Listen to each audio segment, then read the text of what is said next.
Welcome to the Replenish Me radio show, where we help women, but especially moms, get from chaos to calm with strategies that really work for successful women like our guest today, Haley Gray. Haley is a best-selling author, business coach, and sales and marketing strategist.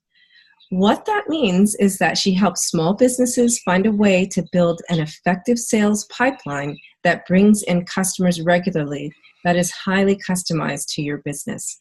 Whether you need a website, email marketing, sales funnel, or other marketing tools, she can help you. Haley is a graduate from Duke's Fuqua School of Business with an MBA and a concentration in Entrepreneurship and Innovation. She's also a mom of 4 young and very active children. When she's not working or driving kids everywhere, you can find her writing and volunteering with a nonprofit organization or two. Welcome to the show, Haley. How are you? Thank you. Glad to be here. So this is such an honor. I'm honored as well. I've been kind of like watching in the wing in your humongous Facebook group, and I was like, oh my gosh, what are the chances that I could ever interview this wonderful woman? So thank you. I love these opportunities. Thank you so much for having me. So, share a little bit of your story. Like, how did you get started, and why did you decide to help women entrepreneurs? I was sitting in class at Duke, and I looked around, and 10% of the class was women. And the little motor in my mind just started going. And I realized that we had an issue with getting women into leadership, women into entrepreneurship. And then I went back to work because I was in an executive MBA program. And I got called into a meeting, and I'm looking around the room, and there were 30 men, and there were a bunch of them on the call, and I was the only woman in the room because it was all of the managers and all of the technical leaders. And yes, my manager was female, but if she didn't happen to show up to a particular meeting in my third line organization, there were 2 female managers. I was like, wow, okay, so we have a problem with getting women into technology. We have a problem with getting women into entrepreneurship. How can we start moving the needle to get results and encouraging women to get what they need? And I looked at the numbers for entrepreneurship, and they're kind of frightening. Wow. That's just an amazing story. So that's true, because actually, I think it was probably 3 or 4 years ago now, I applied to an MBA program, and that was one of the things they were pushing. I think it was University of North Carolina, and they were saying, we want more women in the program. So, yeah, there's just not a lot out there. And why do you think that women stop? Like, once they start their businesses, why do you suppose they stop? Why do I think they stop? I think that there's a lot of cultural factors, and I think there's a lot of societal factors that play into this, right? If you look at the numbers of businesses that reach $1 million in revenue a year, women are disproportionately underrepresented there. It's about men-owned businesses do it at a rate of about 5-to-1 to women-owned businesses. So clearly there's something going on there. So not only are we not starting businesses in the same numbers, and yes, women are starting to do more businesses, but it's a lot of direct sales. It's a lot of very, very small micro businesses. So they're not growing and thriving at the same rates. And I think that if you look at the rate of business failure, and you look at just the statistics are not real favorable. And I think that there's probably a lot of factors at play, right? Because we have children, we have parents that we're caring for. We're trying to balance running a business, on 4 hours that our kids happen to be solidly at school when we're not trying to be in the classroom helping. And then that 2 hours at night after they've gone to bed. And that can make it really hard to be effective at running a business, right? Because you're not putting in enough hours into the work to actually be able to generate the income to do the things. Or you may be so inhibited by your hours that you're able to work that you can't get out and go to good networking meetings because they're outside of the hours that you need to meet. Right. You know, so you're confined to, okay, so I could go to a networking meeting at lunch, but most of the networking meetings happen before 10 a.m. Yeah, and that's really hard. You know, that's a good point because I recently joined a networking group out here in Washington, D.C., and it's a breakfast from 7 a.m. to 9. And it's a woman who's running it, but she said, you know, we lose a lot of people during the school year, especially women, because right now in the summer, there was like one man, and that was her husband. So she said that it's all men during the school year because, you know, from 7 a.m. to 9, what are we doing? Trying to get people on the school bus, you know, lunches, dragging people out of bed, all that stuff. So, yeah. Right. And if you look at our homes, you know, disproportionately women do all of the housework. You know, right or wrong or in between. I mean, yes, there are some men who do a great job helping take care of the kids. My husband is one of them, but disproportionately women do 85 to 90% of the housework. Yes. And if you're trying to take care of the kids, do all the grocery shopping, do all the cleaning, and in our nuclear society, we don't have extended family members that are supporting us. So it's all on you all the time. And then you're driving because husband is off at work doing, you know, the man thing, doing the work thing. It can be really, really challenging. And I know that for me, it's been a huge challenge in the last 2 years because my oldest daughter had a traumatic brain injury. So a lot of the being here for her has fallen on my shoulders because my husband does work outside the home.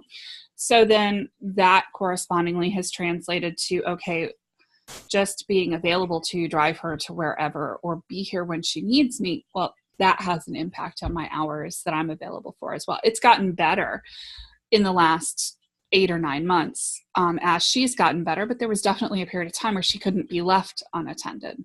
Yeah. Wow.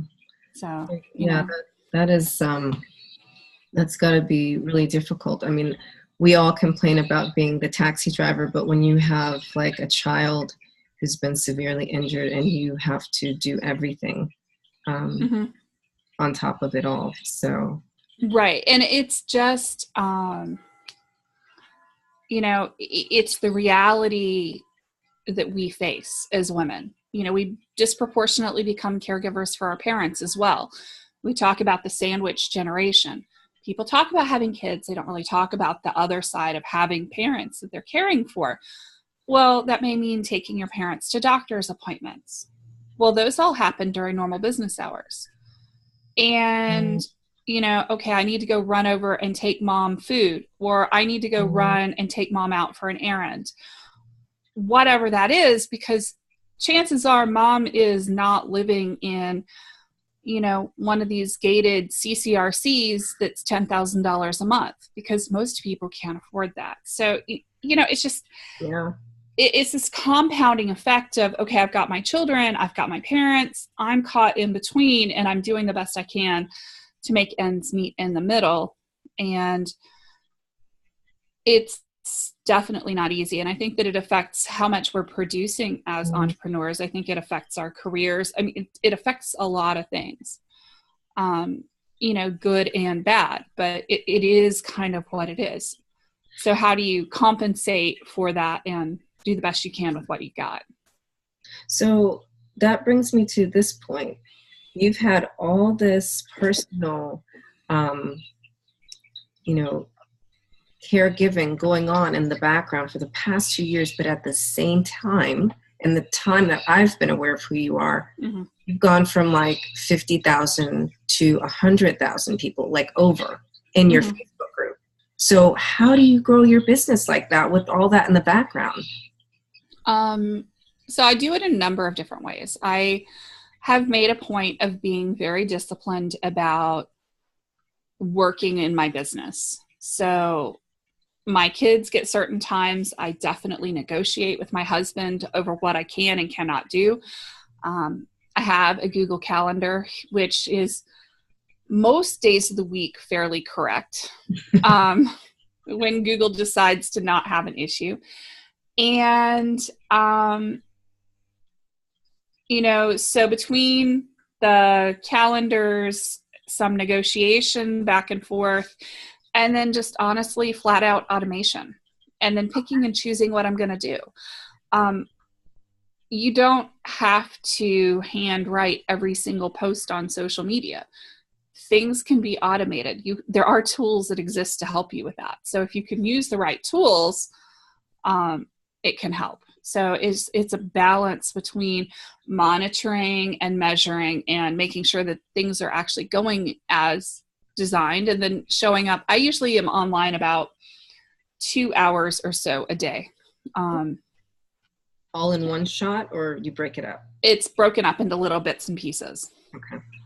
And it's probably a lot less than people think it is because of how omnipresent I appear to be online. And that's because I have a really good scheduler called Meet Edgar, and it helps. Okay, right. That's true. So there is a lot of technology out there available to help you. And also that's what you do, right? That's the service that you offer. So, exactly. So being very strategic with your time, being very focused on what it is that you need to get out there, and of course having schedulers and having a team, I guess. Right. And that's been important to me, to have, a team, to work with other people, to collaborate. I'm not ashamed to admit that I do swap services with people at times. Yeah. Sometimes you can get more by, swapping with somebody or bartering or doing other things than you can do by yourself. So finding and trying different things and being really creative about it can get you a lot more in your business as well. Question is just how creative are you willing to be? Yes. And definitely you have to be an outside the box thinker to come up with something to make it really happen. So I was just wondering, for me, when I spend time in my business, I consider that like my self-care. Would you say that's the same for you? To some extent. I mean, I think I spend a little bit too much time with my business in general, going back and forth to meetings and stuff to really be called self-care at this point. I did an analysis of how many hours a week I was working back in June, and it was kind of a lot. So I have been making a conscious effort to get it somewhere into the human range. Because I looked at it, I was like, holy cow, how is I working 95 hours a week, over 95 hours a week in some cases? And it was just because I would wake up and I would do all of this stuff, and then I would go to bed. Okay, so you're over the top sometimes. But oh, absolutely. But you definitely are working towards balance. I am, yeah. And it's that you can have everything you want, just not all at once. Yes, absolutely not. No, I'm kind of forced to keep it in check because sometimes my little co-hosts like pop in. Yes. You may have seen one or two of mine as well. Right. Or 3 or 4 of them. Yes. And like, even like right now, I'm laughing because I share an office with a rabbit and a chinchilla, and I have a fish tank over there and a turtle over there. So the rabbit's over here like tearing up his cage at the moment. I'm like, oh no, while we're recording, no less, he's decided he's going to investigate the box I put in there the other night and is like tearing it apart. And I'm hearing the calming water sounds in the background. So that's the Yes, and the fish tank is running low on water again.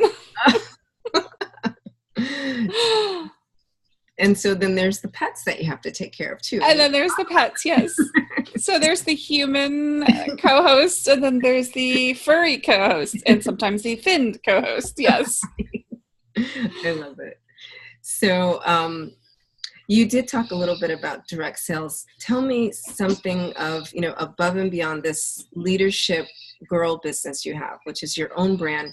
You also do the Healthy, Strong, and Beautiful. Is that a direct sales, or is that? That is direct sales. So I've branded myself doing that, which is one of the things that you learn to do in direct sales. And I actually sell products for new skin, or sell new skin products. It's a lot of fun. There is a whitening toothpaste, which is really all we post about publicly online, but we've got over 400 products. As a company, it's a really huge company. It's been around for 30 years. And the whitening toothpaste has gone viral in the last year or so. So 4 million tubes sold in June of this year alone. Wow. Maybe that was the 95 hours. I don't know that it was quite all mine. I work that about 3 to 4 hours a week, typically. Okay. Sometimes it'll go up to 10, depending on how many calls I have, but it's definitely not my main focus, but it's certainly a lot of fun to play with, because honestly, selling toothpaste to me is so easy. Convincing people that they need a strategy in their business and that they need to actually spend money on it is a little bit more work. But, everybody wants makeup. They want whiter teeth. It's just kind of an easier sell, and it's $20. So yeah, most people have $20 that they'll just spend. Like a no-brainer, but getting women to invest in themselves and think long-term to build wealth in their businesses, that's a challenge. It is. Yeah. And it's kind of interesting. To your point, here's kind of a fun thing. It's almost an experiment, but it's kind of funny. I actually do entrepreneur features and features on my blog. And for a long time, I did them for free. But I actually did a calculation of how many hours we were spending as a team to create those features. And I was like, okay, I love to do community service. However, as a business owner, I have to at least break even on these. So I decided I was going to charge roughly what it costs me to produce the graphics and do the editing and put everything up. And it works out to about $100 a person to do these features for me. And so I said, okay, I'm going to do these features, but I'm just going to pass on the costs. And so I started advertising that I was doing these features. And, I explained to people that I am simply passing on my production costs. And it's amazing how many women, some will invest, but a lot of them are like, oh, that's way outside of what I can afford to spend in my business. So it's like, wow, okay, so, it tells me that it's really not a priority for them in their business, and that they are, not interested in really growing it. And it's like, yeah, when you're not making any investments in your business at all, it definitely shows me that you're not treating it as a priority. Right. Or it's a hobby to you. Oh, it's a hobby. So, people like to say, I have a business you want to make. Right. But it's not the same. So, yeah. It's a hobby, not an actual real business where you're really trying to make money, because, I know, like with you doing the podcast, this is serious stuff. It's a major time commitment. It is. But, for me, I really enjoy it because, for one thing, I'm just starting it out. So I just started in June. And for another thing, I get to talk to women like you and really gain from their knowledge and experience. So it's kind of like hanging out with cool people for an hour. That's cool. That's fun. Who said work always had to be hard or difficult or not fun? Absolutely. Mm-hmm. So Have you had challenges balancing? I guess you have had challenges balancing your self-care, family, and you wanna, but let's talk Yes. about how you've overcome that since you're moving in the opposite direction now. Right. I mean, I will say, it's definitely a pendulum that swings back and forth over time, right? Not enough work, too much time playing, and then too much work, not enough self-care. And, it's everything that I do, from forgetting to eat, to things like I only eat when I'm going out and meeting people for meetings, or I have back to back to back to back meetings, and you're going from one Panera to a Starbucks to a wherever. And in order to be kind of polite, you buy something at each stop. And that's really not good for your waistline either. So it's this trying to get a balance, and making sure, like when you're scheduling appointments, how you're scheduling them. And right now, like one of the big challenges that's coming up in the next couple of weeks is that I've got my Leadership Girl Live Summit going and launching that. And then my kids are starting school. Yes. And we're in the process of negotiating, because my 3 youngest are going back to school starting next week. And my oldest is just starting school after being out of school for 2 years because of the head injury. So we're trying to figure out how long she can stand to actually do schoolwork for.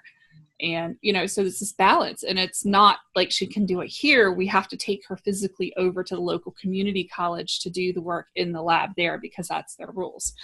So, it's all of these pieces. And, really what it is my husband and I will sit down and we pull out our phones and we sit here and go, okay, now you tell me okay, now when are you available? Okay, now when am I available? Give and take, give and take. And then, sometimes I end up having to cancel or move a meeting, or,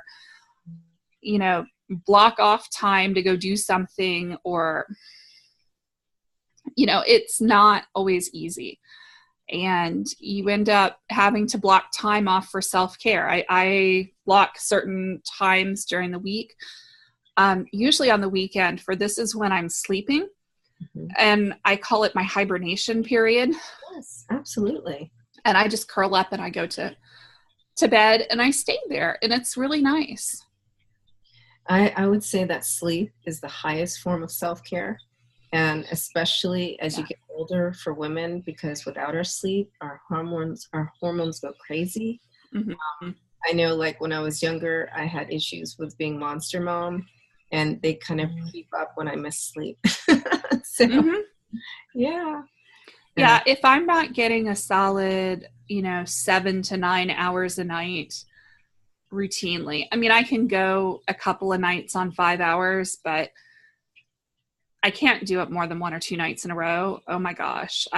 Just like you, monster mom. And I'm just like, and I'm tired and I'm groggy and I feel it. It's almost like this sludge kind of feeling that I'm moving through. And it's like there, and it's like I'm wearing sludge. I can't describe it, but it's awful. So listeners know what you're talking about. I can feel it. I am totally that way. And there's not enough caffeine in the world to compensate for it. And it can be awful. And I mean, yeah. And then headaches that come from not getting enough sleep. So, I mean, my body, I know a lot of people think that I don't sleep, but oh my gosh, my body will punish me so badly if I don't. And my family be looking at me going, what's wrong with you? My 9-year-old is really good for keeping me in check. He's like, Mom, and he'll hold my hands, I think you need to take a nap. We can take care of things. So yes, it's true. And they can. That's a good point. Kids really can and should be an integral part of helping take care of the household. It can be a pain in the butt to get them to do their chores, to get them to help. but they need to learn how to do the chores, if only so that they can survive when they go off on their own. Yes. So, I mean, I don't cook dinner every night. I mean, my kids help cook. My husband helps cook. It's a group effort. You know, I don't clean everything in the house. My kids help clean a lot in the house. Yard work is the same way, you know. So one of the things I haven't really talked about, but I think that is good to talk about, you know, we talk about self-care, but, you know, some of that is making sure you're delegating and that, you know, your spouse, your significant other, your partner is doing their part as well, not just going to work, earning a paycheck, coming home and sitting on the couch all night. And I have friends whose husbands do that. Literally, I mean, he'll go into work at 9 a.m. and he'll come home at 7 o'clock and he just sits in front of the TV. And he maybe manages to put his plate into the dishwasher when he's done eating because he's completely missed dinner with the whole family. So, I mean, it's this whole dynamic there. And I understand, you know, kids as they get older have activities and have to be driven. But yeah, it's important that everybody is doing at least a little bit of the chores because you can't pick up after 4 kids. You can't bathe, dress, do it all for everybody all the time. Yeah. Yeah. That is an excellent point. Delegation is very, very key. And, you know, if you kind of integrate that from the beginning, not necessarily a very young age, it just, you know, it kind of depends on the kid, right? So like my 9-year-old, he's 9 now, but from the time he was 6, he always wanted to help. And it's interesting. I have 2 boys and 4 girls, right? But it's my boys that are really more into helping. So like my big son will make breakfast most mornings, or dinner sometimes, you know, and that's just because they want to. And my 9-year-old boy will usually clean up because they like organization. What is it like for you? Like, is it your boys or your girls, or it's not really a gender thing in your family? It's not really a gender thing in my house. My oldest it just always been messier, I think, than most of the rest. And she doesn't like to do chores. She'll just kind of walk off and not do things. My husband's like, how does she survive at work? And I'm like, she's just fine at work because, you know, she has a reason to do what she doesn't feel like doing at home at work. All of my kids will, you know, load and unload the dishwasher or make stuff in the kitchen or cook or do things like that. It's really where you start talking about scrubbing toilets, taking out trash, you know, mopping floors, that's where things really kind of get sticky as to who is kind of will run the furthest and the hardest and fight it the most. But they all do it. And then there's always a question too, because my oldest kids are in high school, how much can they really do because of their own workloads and their own school loads? And they're not necessarily being awful by not cleaning their rooms or doing chores because they're just doing everything they can to survive. You know, my younger daughter is in her junior year in high school and has multiple AP classes and is trying to finish her Girl Scout Gold Award and is on 2 varsity sports team and just got her 4th degree black belt and stuff. She's got a full career going. She does. And she really doesn't have the time to, you know, be a social butterfly or do some stuff around the house. So yeah, we're trying to get the house a little bit more under control before she starts again. Yeah. But, you know, again, just kind of letting things, you know, go. But that's a good plan to have the things organized so that it'll be in maintenance mode. So that's a really good point. So thinking on that, how do you suggest your clients to stay encouraged? Those are the ones that, you know, do decide to invest in themselves and they're working on their business. How do you help them to stay encouraged when life throws them off track? Right. I was actually talking to somebody about this last night. It's about measuring everything. there have been points in this business, like the months when my daughter was in the hospital, for instance, and it was a really, really hard time in my life. And the way that I managed it was to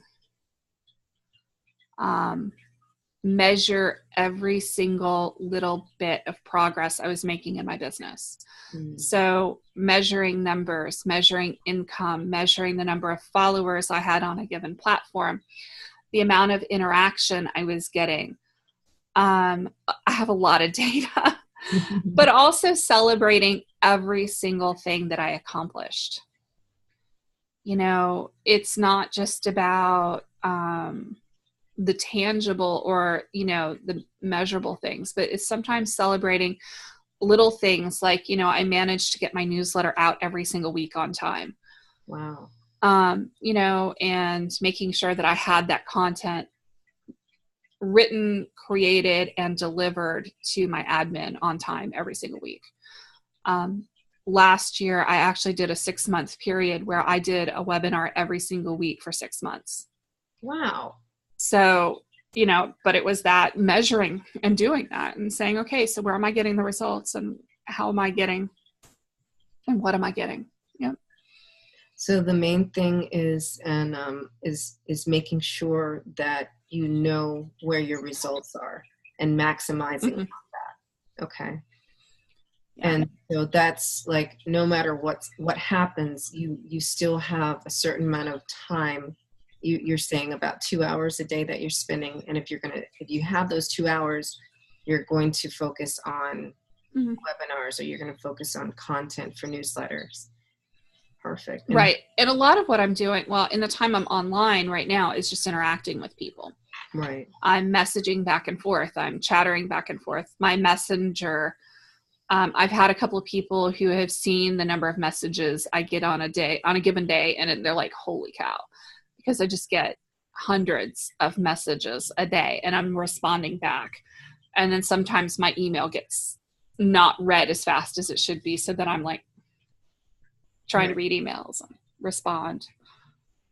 So building relationships is another place where you really build your business also.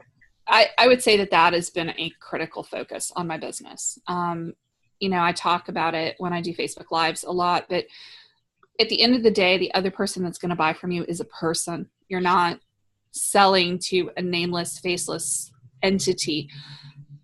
You're having to fill a need for them. And people buy you before they buy anything else. And they have to want you. So whether this is in direct sales or, doing business coaching.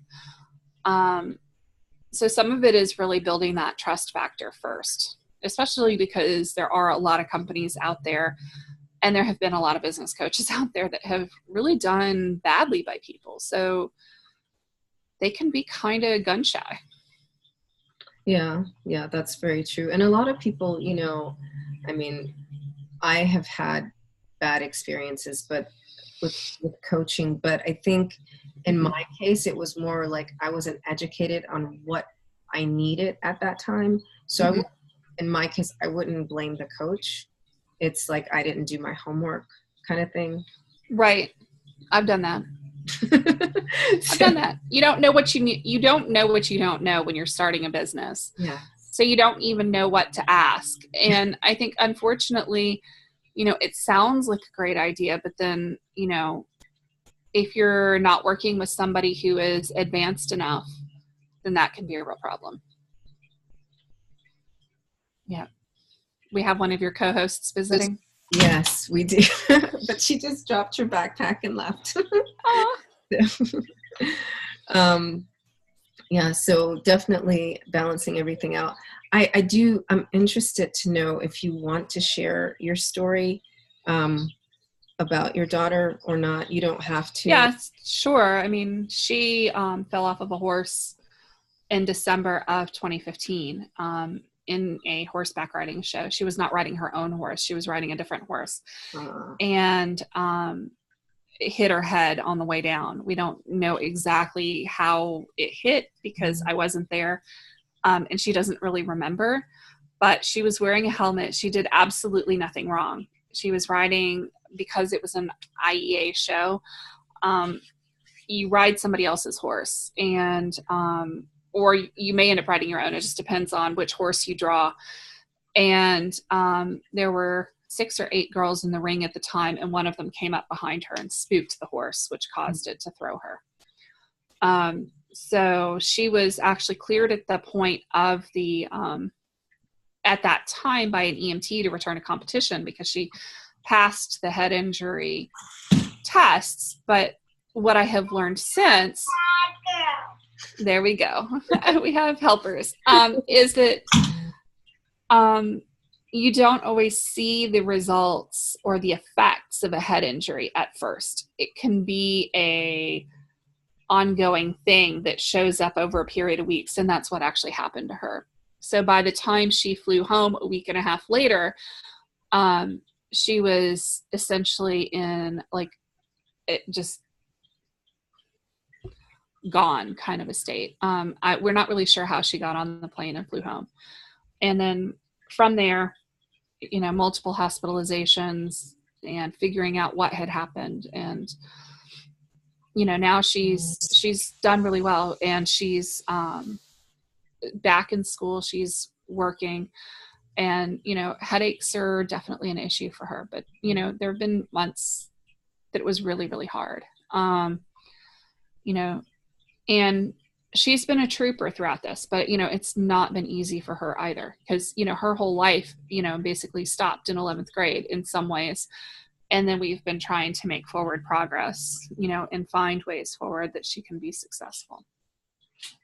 Wow. That's really a remarkable story. So, that's interesting that she got through all those checkpoints, and it's a real blessing that she made it home safely. Mm-hmm. So, there's, we always have those guardian angels, and we don't even realize it. So. Right. And I think that some of it, with her being able to fly home the way she did, was that she had flown so many times in the past. Right. And I mean, people were clearly concerned about her in the airport, but I think she had enough information. She was able to check in. They kind of she knew kind of where she was supposed to go. So she just kind of, just went on that track. It didn't really require any thought on her part. Right. And I mean, I think she was just enough there at the time to be able to do it. But I mean, had it happened 5 days later, she wouldn't have been able to do it. Right. So like you said, guardian angels for sure. Yeah. That made sure that she was able to do it. She's had to relearn just about everything at given points. Thank you for sharing that story with us. And, thank you. And I see that, having a very supportive family unit, and, really, I guess the same principles that you use in your business, you use in your home, or maybe it's the other way around. Whatever you've built at home, your support system and foundation, mm-hmm. it goes over into your business. And, mm-hmm. Yeah. And it's not really that they're separate. I think that that's one of the important things to remember, is that, I'm just one person. Mm-hmm. So as much as we try to separate our personal lives and our business lives from one another, if you are running a business and you have multiple kids and you're doing all this stuff, they're going to collide. And it's how you manage the collisions between the two. And I mean, and I kind of think the difficulty here is to realize, that you're just one person. You're not totally separate from your work identity, or you're not totally separate from your home identity, because that's who you are. Yeah. I came to that realization, I think it was like last April, because, everyone has these, I'm this strategist, I'm that strategist. So I just finally said, you know what? I'm the stress less mom, because that's, who I am, and that's what I do. Exactly. Thank you. She brought my mail. Ah, I love it. She's awesome. And she always comes at the right time. She's gone again. That is so cool. So, Okay. Delivery. Delivery. Thank you. I want to ask you what, first of all, what upcoming events do you have? Mm-hmm. So that, and are there tickets still available for people to attend? Yeah. Thank you so much for asking. I am actually organizing right now a live summit here in the area. So it's actually going to be in Durham, North Carolina at Doyle's Vineyard. It's the Leadership Girl Live Summit. And it'll be September 22nd through the 24th. And it'll be fun. We're having a drumming circle, and we are doing a self-defense class by women for women. My daughter's martial arts instructor will be there teaching the class. And then she's also 4'9". You don't want to mess with her though. We have 12 speakers currently lined up, and we're going to be talking about turning chaos into calm, managing stress. Yeah. We're going to also be talking about a lot of different business things as well, and the power of collaboration. So it's really cool. Awesome. Yeah. Yeah. I wish it wasn't soccer season, because you're not very far from me, and I would love to attend, but. Well, we actually have something for that. We're going to be offering a live stream as well. And tickets will go on sale probably by tomorrow or Saturday at the latest. Okay. Cool. So did you hear that? If you can't make it live, you can always watch the live stream. So look out for those. Absolutely. I'm going to have the link to your website so they can have access. Thank you. Sure.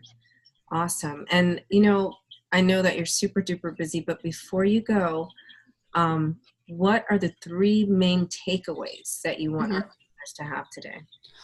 So, I think that the most important thing is to know that you can have everything, but you can't have it all at once. And you can only do what you can do. And find friends, get help from your family. Don't just try to do it all alone. Yeah, I like how you kept reiterating that I'm just one person. I'm just one person. And then you were also— I am just one person. And there's only 24 hours in a day. That's right. All you can do. And get your sleep and delegate. Right. Mm-hmm. Yeah. Nothing like sleep in the world. So that is I would have to say that's the number one self-care tip today, is get your sleep. So I want to thank you so much for being here today. And thank you for having me. Yeah, I appreciate you sharing your story, your personal story, and your business story. And I want to thank our listeners for tuning in. This has been my interview with Haley Gray, and she's the founder of The Leadership Girl. My name is Cordelia Gaffar, and I'm the founder of Workout Around My Day and the Stress-Free Sisterhood, helping women, but especially moms, get from chaos to calm by nourishing with wholesome food, energizing with movement, and sweet talk to quiet that negative inner chatter. Have an amazing day.